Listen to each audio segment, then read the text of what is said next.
దేవుని పరిశుద్ధ రక్తముతో కడగబడిన ఈ పిల్లల గురించి దేవుడు అంటాడు, మీరు మేలిమి బంగారముతో పోల్చదగిన వారు. అంటే అంత శ్రేష్టమైన వారిగా దేవుడు మనల్ని పిలుస్తున్నాడు. ఆయన రక్తంతో కడగబడిన ప్రతి కుమారుడు, ప్రతి కుమార్తె గురించి ఆయన మాట్లాడే మాట మేలిమి బంగారం.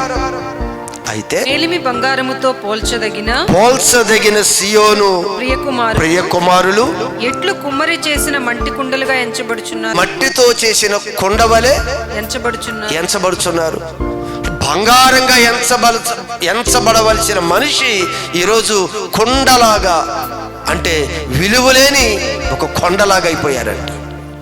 అంత విలువైన వ్యక్తిని ఈరోజు విలువైన వ్యక్తిగా తన రక్తములో కడిగి మనల్ని పరిశుద్ధపరిచి మేలిమి బంగారంతో ఆయన పోలుస్తుంటే ఈరోజు మనిషి ఎలా మారిపోయాడంట?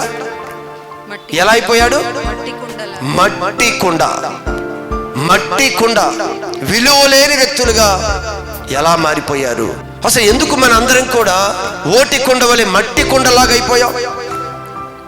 విలువైన బంగారంతో దేవుడు పోల్చాడే, తన రక్తంతో కడిగి ఒక సువర్ణంతో, శుద్ధ సువర్ణంతో దేవుడు మన పోల్చాడే, మనం ఏ విధంగా అయిపోయామండి? మట్టి కుండలుగా, ఓటి కుండలుగా అయిపోయామంట. మనందరినీ కూడా ఆయన ఓటి కుండలు, మట్టి కుండలుగా చూడాలని ఇష్టపడటం లేదు. మరలా తిరిగి ఆ సువర్ణముగా మనం మార్చాలి అనేది సంకల్పంతోనే దేవుడు మనందరినీ ప్రదేశంలోకి తీసుకుని వచ్చాడు. క్రైస్తవుడు అంటే చులకనగా చూసే స్థితిలో అయిపోయాడు క్రైస్తవుడు.